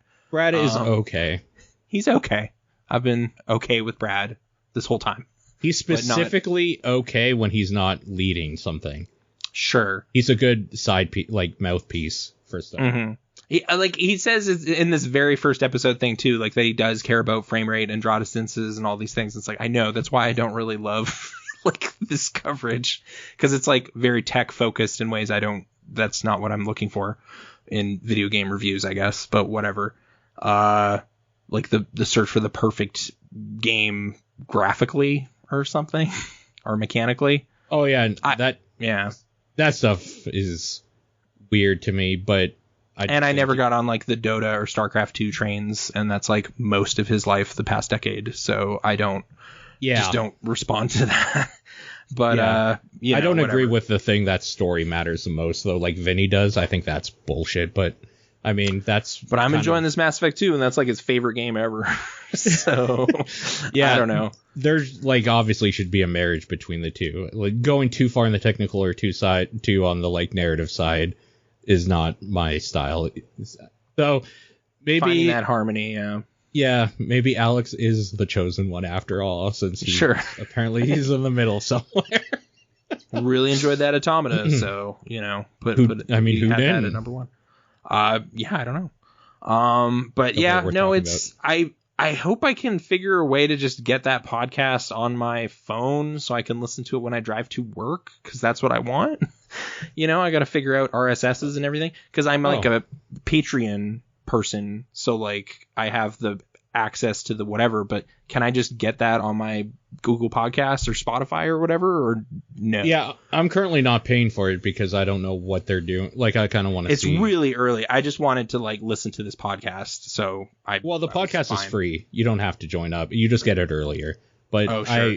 I have it on my RSS thing. I don't know. It's like there is a thing in my app. You can just search up like a podcast name, and if it finds an RSS with like podcast associated with it, it brings it up in like a search feed.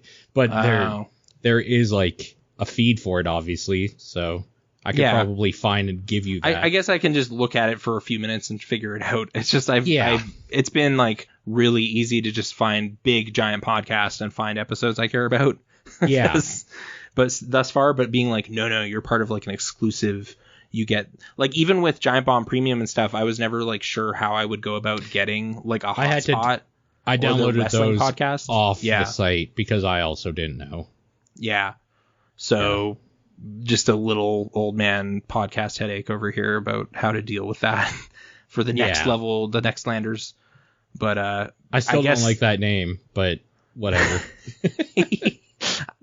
I feel like it's like somehow tapping into like Vinny's Kerbal Space Program days and stuff, like the logo and everything, like astronauts and Next Frontier stuff is the vibe I'm getting. The Next Frontier stuff like totally makes sense. Yeah. That's what this is for them for sure. I guess more than anything, even though like it's not a proven thing yet, I guess I'm going to be the negative Nancy for a moment here. I wasn't impressed with like their starting week here. They just did like some streams of them playing a game. It's like I kind of want like more I think it was the content. Contradiction like spin-off or whatever. Yeah. And I was just like, That's why I didn't join it right away, because I'm like, if I'm going to give you money, I kind of want you to do, like, shows. I don't want to watch, like, a streamer. Yeah, like, I don't... The podcast is a good start, is what I wasn't though. watching a lot of Giant Bomb's stuff in that vein either, so just doing that again over here. Everybody's doing that. The reason why I like Giant Bomb is because they did the big live show live, or they do the E3 thing where they have a bunch of guests and they drink, like, or burgle my bananas. They do shows. They did the stupid Steal My Sunshine or whatever. With which like is they do things. What I should have alluded to.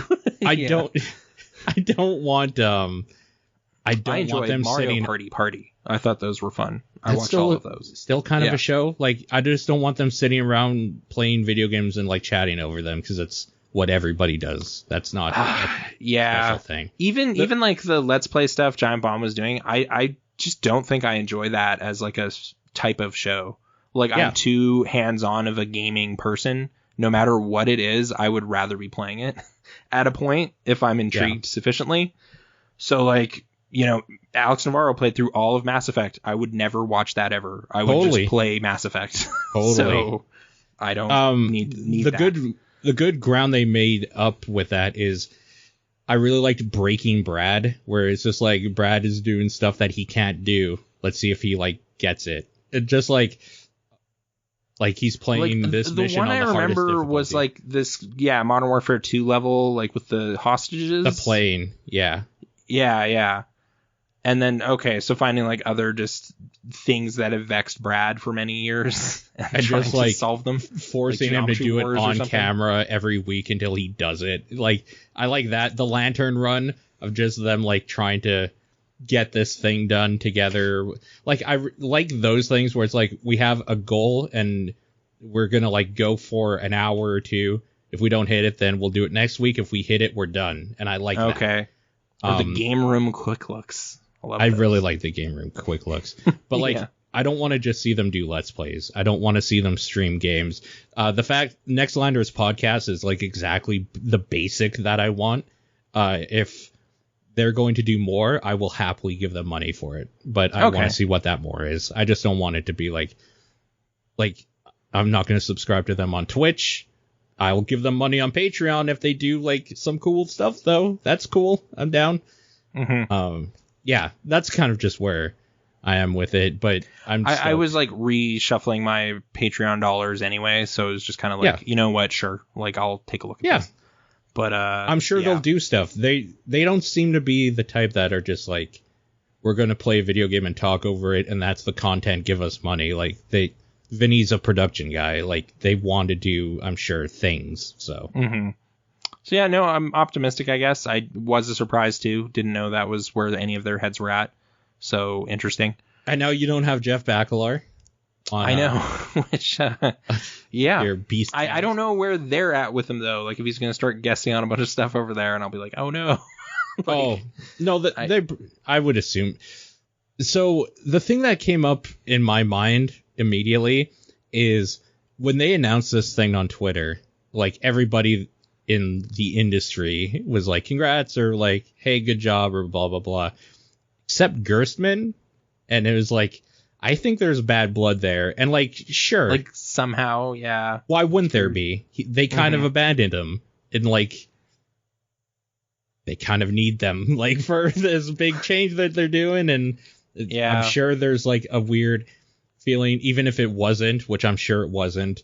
Like, I'm sure there's this weird personal, like, taking it personal of, like, why don't you want to work with me? And like, I don't think that they hate each other necessarily, but there's definitely probably bad blood there. No, it does sort of ring of, like, creative differences or something. Like, there's a bit of that. And that makes me uncomfortable. Philosophies. What's that? That's made me, like, super uncomfortable over the whole thing. It's just like, he didn't say congrats on them doing, they've been friends forever.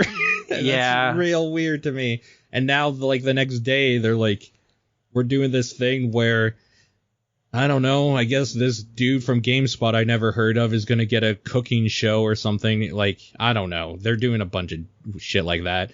And again, sure, this rings to me that somebody there was like, Giant Bomb's doing good with subscriptions, but we need more money, so you're going to be doing more GameSpot things. And then some people were like, okay, and others were like, we're leaving. Yeah. And now we're seeing where the lines were drawn. I think it's one, because even in that, like, I don't remember if it's episode 0 or 1 of the Nextlander thing, they, like, Vinny specifically was saying something about how, like, they don't have to worry about any of the, like, corporate things and blah, blah, blah, or whatever. It's like, you wouldn't say that if there wasn't something that drove that decision. Yeah, like there were some bad meetings or, yeah. Well, even if there wasn't bad meetings and they just don't want to deal with it, that's totally valid. It's kind of put this weird, I don't feel like I can be happy about it right now until, like, the cards are settled. Like, yeah, I don't like seeing things I like fight, you know. Like, it's not where I would like things to be. And then I saw a video that's like Jeff and Jeff play something, and so it's like, oh, this is exactly what I don't want, so I guess I'm gonna leave the site now. I'm gonna pitch my flag over here. Yeah. So I just had thoughts about this thing and wanted to get them out, so that's kind of where I'm at. I'll like segue this into like a dumb thought I had just as like an analogy about podcasts that I just want to use here. Just to briefly acknowledge that I am watching a lot of playoff basketball. And I just want to mention a thing that's like my big issue with playoff basketball that like I think I found a good analogy for it. So you watch an entire season with your team. And you're watching and you're hearing the same sportscasters and you have like a year of content, 82 games of 72 this season, but like those are your guys, they know your team, they're talking about it. And then every playoffs you get everybody replaced with like more famous national broadcasters and you lose your like podcast team. Like it struck me as like it would be like if for like a month every year, your favorite podcast suddenly just like had Joe Rogan on it now, or like someone really famous just takes the reins of your favorite show for no reason. And you're just like, okay, I guess I'll put up with this. Like, I don't know. It's a really frustrating pattern and I hate it. Like, I just wish the same casters could cast the whole year's events every year. Even like I'd pay more to hear who I want. Like, can we have a secret bootleg stream straight from Denver where I'm hearing those guys? Like, I don't know. It's funny you bring this up. Well, it's not funny. But like, this is the kind of thing that makes that people that are into esports have a huge leg up on, because it's like, we really like this guy. Do they keep the consistent casters? No. Well, yeah, kind of. But for like the big stuff, it's always going to be the more famous of the people. But the nice thing is those other dudes, they're just going to cast on their own Twitch channel. Like, you can watch their cast, and that's dope. Like, just like, oh, well, you know, I don't like who they have for Evo this year, but this guy's on, so I'll listen to him. I'll listen to him talk about it. Get his vantage point on it. Yeah. If it was more freewheeling than that, like, but it's like, no, it's ESPN tonight, and you have to deal with this guy.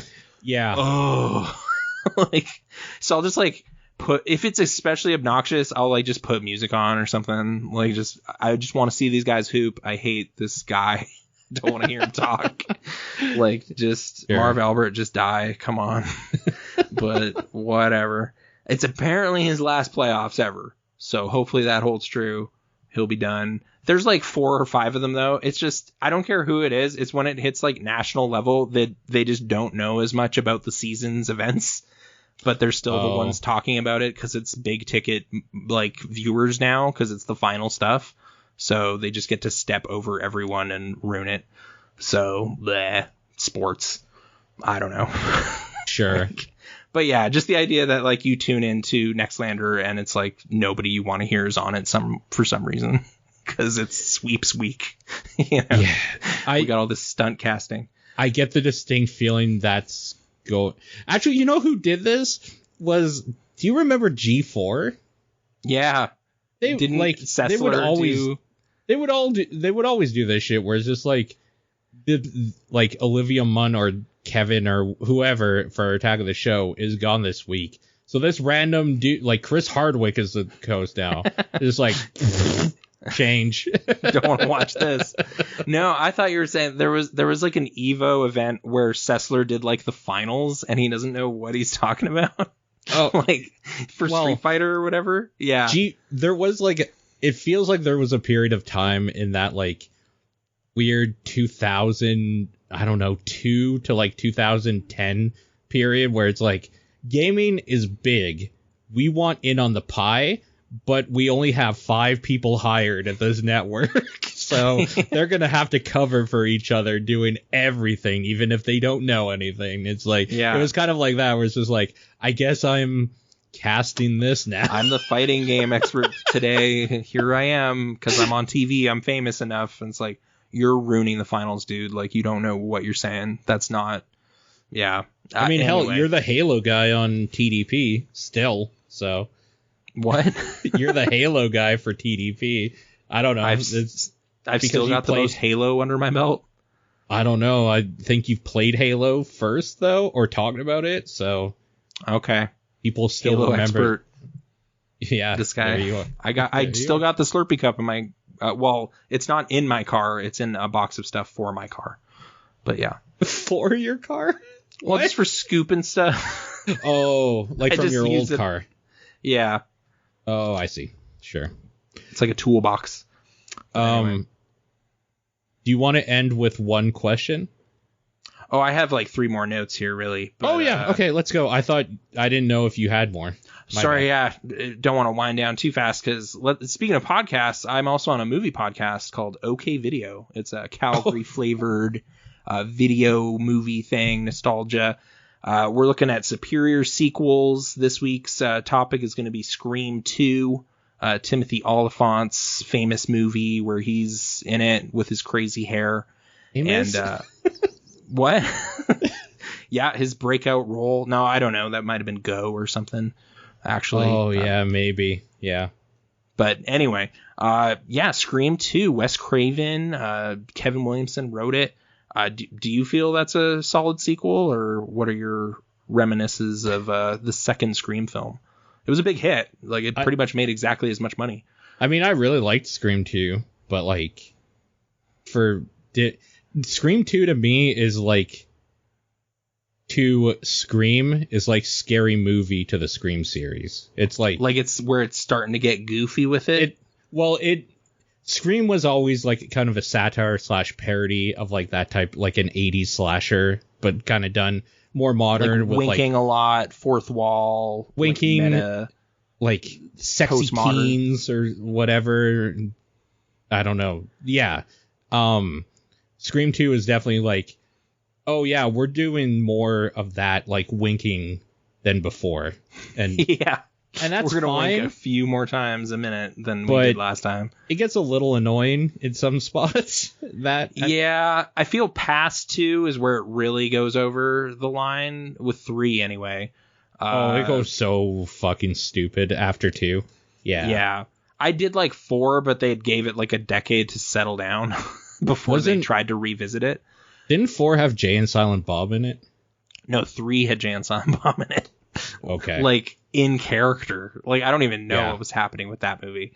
It started to get a little extra sarcastic or something. Also, they'd at that point alienated the core writer. Like, the Weinsteins kind of screwed up everything, as they do. So, yeah. I don't know, though. We generally have a positive time with Scream 2 and get into the nitty gritty with it. But it's pretty strong. I don't know. It's like, you can kind of see that it's rushed. Like, they made it within a year and like released it to cash in hot on the thing. So it is kind of a cash in, but they sort of had ideas for it percolating and whatever. So I feel it's like probably the best case scenario for a quick cash in sequel. It was actually like able to poke fun at itself and have fun with its sequelness in a way that's at least interesting. So yeah, that's what we get into in this week's episode, which I still have to put together, but I promise it'll come out. So okay video, stay tuned for that. And then I read a couple books that I kind of just want to point at. sort of in lieu of like my master's segment. These are like cool ass authors that I think did a great job. Okay. That's the segment this week. Cool ass authors I thought did a great job. Yeah. One is John Swartzwelder, Simpsons writer extraordinaire. He wrote a bunch of like weird little novella books that he sells on Amazon. Oh, okay. And I read the first one of these. I'd read another one about like a cowboy or something a while ago. But this one's the first one he wrote, called The Time Machine Did It. And it's sort of a riff on like Private Eye, Philip Marlowe type stories, but with like sci-fi comedy absurdity. And it's really, really funny, to the point where like I was trying to read it in the hospital when I was like with nerve pain, and laughing hurt. So I had to stop reading it. Oh no. Like I was like shuddering in my hospital bed and just like, this is too funny. I can't read this right now. It's too funny. It's making me physically move, and I can't do that. So I had to put it down. But then I eventually read it as the painkillers took effect. And I don't think it was because I was in a morphine-induced like hilarity state. I think it's actually really funny. But who can say? Because that was the state I was in. But really just a lot of sharp, dumb riffs on genre tropes and like goofy gags. So yeah, John Swartzwelder, The Time Machine Did It. And a little more substantial, I guess, is The Elementals by Michael McDowell. Okay. Michael McDowell is a guy I'm kind of just discovering right now. He wrote Beetlejuice, like the screenplay. And Okay. like, I'm going to say he was probably actually the secret sauce for that movie. Because like a lot of his stuff is like evident in this book also. And this was like 7 years earlier. It's just a really fun, like gothic horror story about like this kind of weird rich family and like their death rituals, and like this matriarch just passed away, and is her ghost going to come back and all this kind of stuff. There's like these 3 isolated houses on this like remote beach, and he just really vividly makes that place come alive, and there's weird horror shit going on. But it's like cut with like a lot of that comedy that you want from like Beetlejuice. So it's like, it almost has like a Lydia type character in it too. Like Winona Ryder's character, like named India in this. And she's like photographing and finding weird things. And I don't know. I just got really caught up in it. I thought it was really excellently put together. So I just bought a bunch more of his books. Like I'm pretty excited about Michael McDowell. So just wanted to point at that guy. He tragically passed away in the late 90s, but his stuff's still here for us to enjoy. So yeah, it's sort of getting republished in recent years, so it's readily available again. Except for a book I very much want, and I don't know how I can go about getting it. You remember in the 80s they made a movie based on Clue? Yeah. With like Christopher Lloyd and Tim Curry and everything. Yep. He wrote a novelization of that. Weird. And that won't ever be republished again. So, is that like a rights problem? Why it won't? well, I would think, yeah, like it's like a 36-year-old movie that is like flash in the pan little like thing that happens. And then trying to like Google that book and zero in on that book has been weirdly hard, because it's like, no, Clue the movie, the novel, not news stories about Clue, not Simpsons Clue, not The Office Clue, not the board game. No. I want a book that was based on a movie. So like, I don't know. Amazon failed me. eBay. I'm trying to find it, but whatever. It's on his bibliography. I'm very curious what he did with that. But anyway, yeah. So that's the highlighting creatives, I guess, this week. Whoa! The book is $1,000. Yeah. On Amazon. Okay. Oh, Amazon.com. I was looking at CA. No, this is .ca. $1,000, huh? Clue mass market paperback, November 12, 1985. 2 used from $1,035.09. Okay, I was saying I was going to pay like at least 50, but 1,000's a little bit crazy collector time. If that one's gone, that's for a used good version of the book. Yeah. If that gets snapped up, luckily there's another one here for $5,000 even, and that condition is acceptable. It's even worse. Yeah, that's what I mean. Like, this author kind of has some clout, so now like this one publishing thing is going to be of interest. Man, like, it's just going to be like a unicorn. I hope I find it like a swap meet in like That's Abbotsford or something.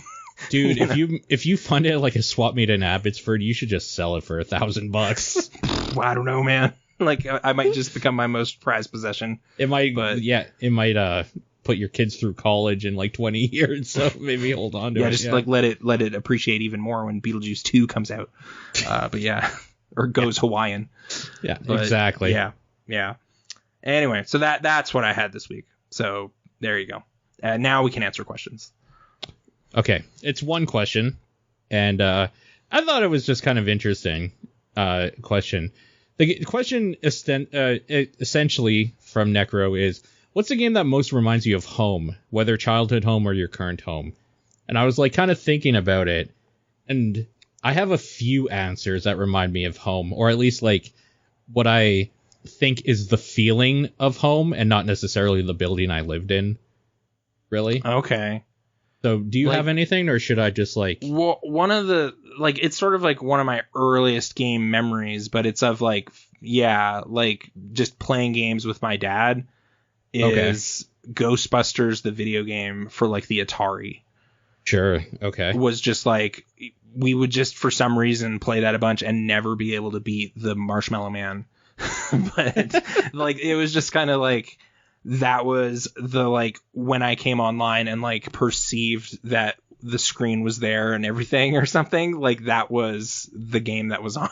I think is what happened, kind of thing. Like, my dad would be playing Ghostbusters and I was like getting that this is us playing this and we could do things and manipulate it and whatever. Like, I think that awareness came to light with Ghostbusters, the video game.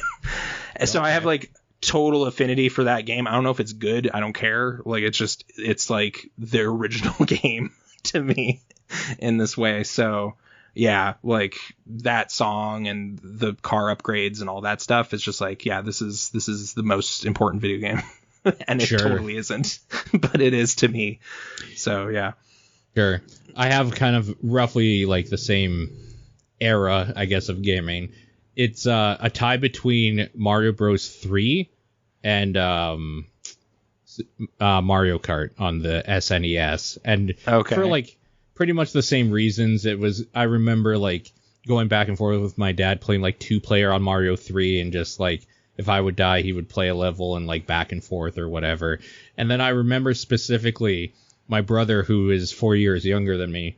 I had like a small TV in my room with the NES there, and I remember like there was no saving or passwords or anything. We got to World 8, and then it was dinner time, so we paused the game, went down to dinner, and my fucking dipshit brother hit the reset button as like a baby or whatever.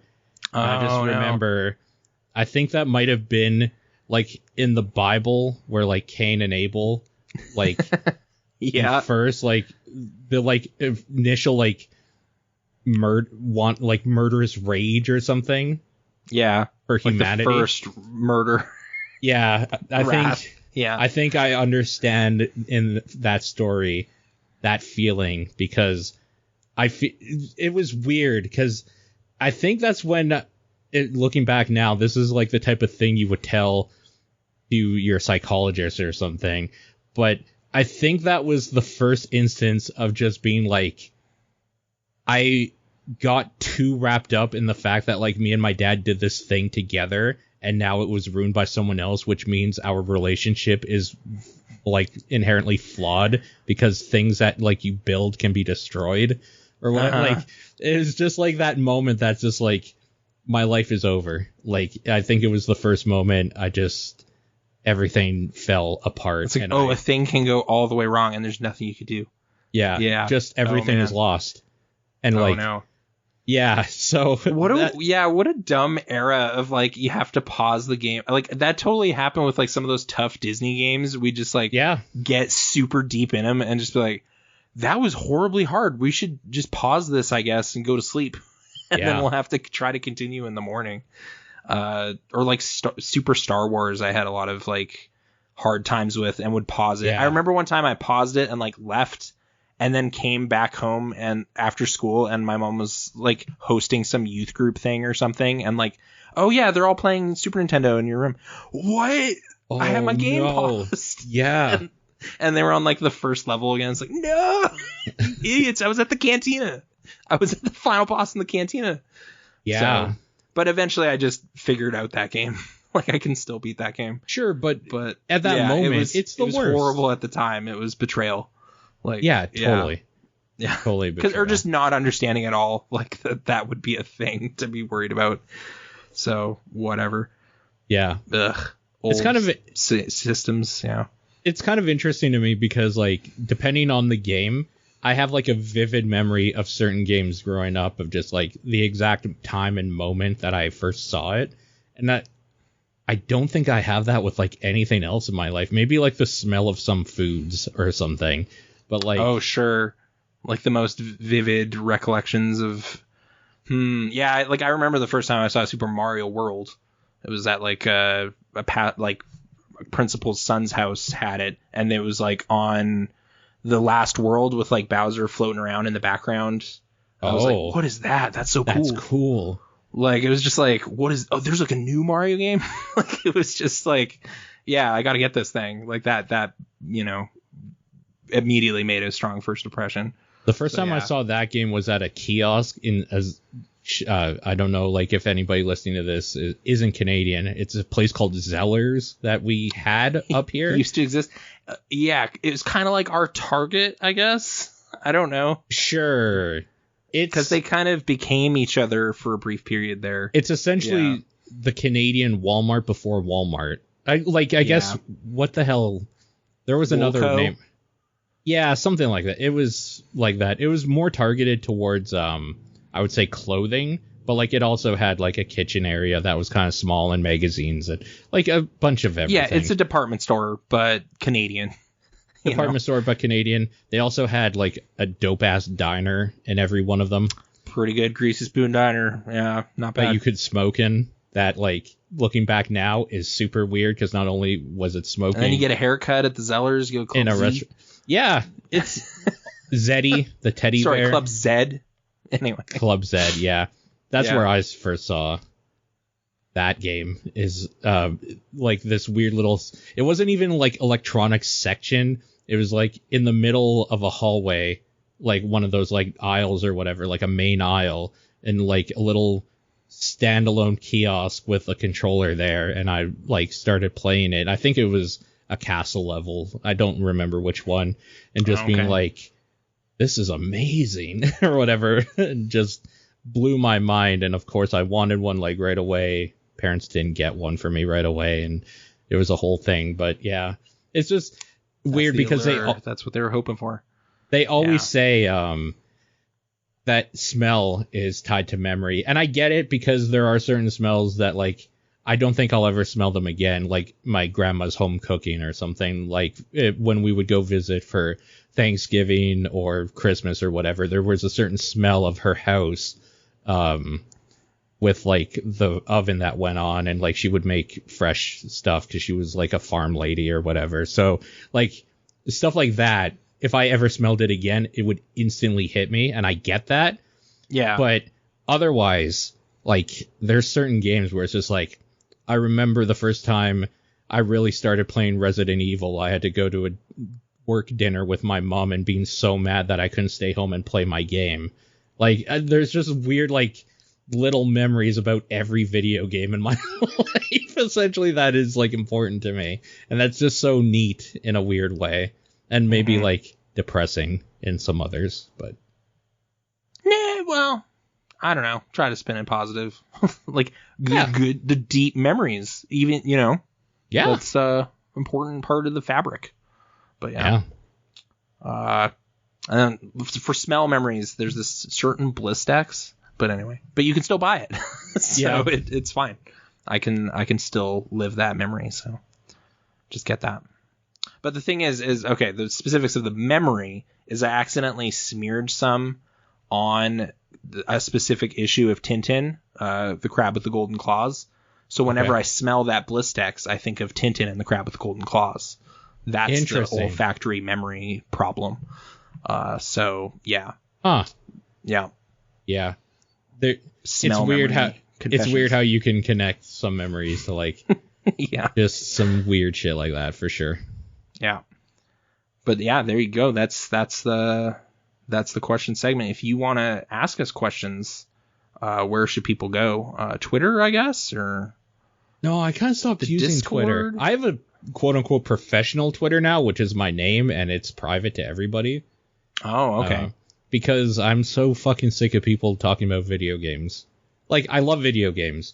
I don't want to see shit about them 24 hours a day. It's too much. Especially going into E3 week. I mean, it's going to be a lot of that.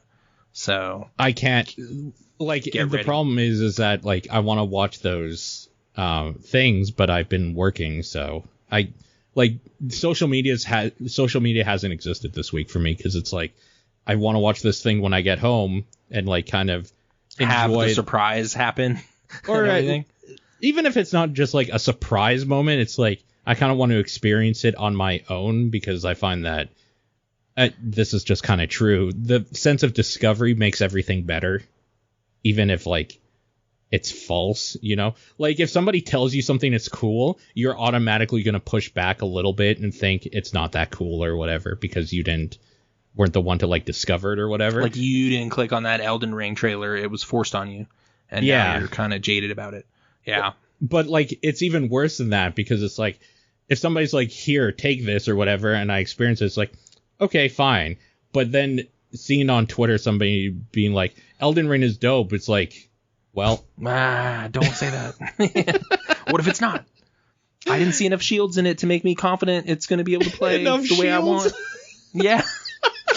I need shields, bro. Gotta hide. Gotta turtle up.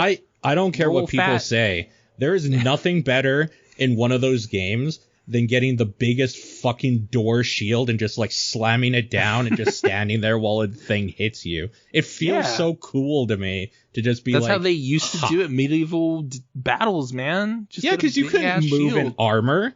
Are you You're kidding clunking me? around. Everybody reason was you- fat rolling in the Middle Ages. The reason you wore armor was to take the hit, not to dodge it. You fucking dumbass. Weak. Yeah. Yeah. Dodging hits. Imagine. Not ninja. Yeah. True. Anyway, I don't know. I like the clunky old combat because I could do it, I guess. I don't know. You could do the new stuff if the new If stuff I isn't wanted to, hard. yeah. Like it's just different. It's Just not haven't cracked that hard. nut. But yeah. But no, Yeah. dude, there's like a horse and everything. It's crazy. But anyway, whatever. Yeah. Yes, coming to things on your own terms and being surprised by them is much better. That is the pixel response way. But yeah, whatever. You can email us somehow. We do have an Sure. email. I believe it's PR Podcast Network. I mean, I just took this from the Discord. So Okay. here's the skinny. Here's the secret. Is that every week, a day or two before we do this, I go into the Discord to the like subscriber only thing and just be like, hey, we're talking about some stuff, but if you have something cool to talk about, throw it out and maybe we'll do it. And that's what happened this week. It's Okay, like, so I'm that's not the going way to to take do your it. question, but like necessarily, but like if you have like something cool to talk about, maybe we'll talk about it. That seems a little more up my alley than just like, all right, let's just Open read questions, 20 which questions. is what the top-down thing is. Yeah, So, exactly. Yeah, if you want to ask gaming questions, top-down perspective. If you want to post a notion, maybe we'll take a look at it. Pixel Response, Discord. So Yeah. there you go. But yeah, I'm Nathan. This has been Paul. Thanks for sailing with us on the good ship Pixel Response. See you next week. Unless I Bye. get another disease, but probably next week. See you then. I am getting my dose 2 booster, so hopefully I'll be okay. Woo, woo.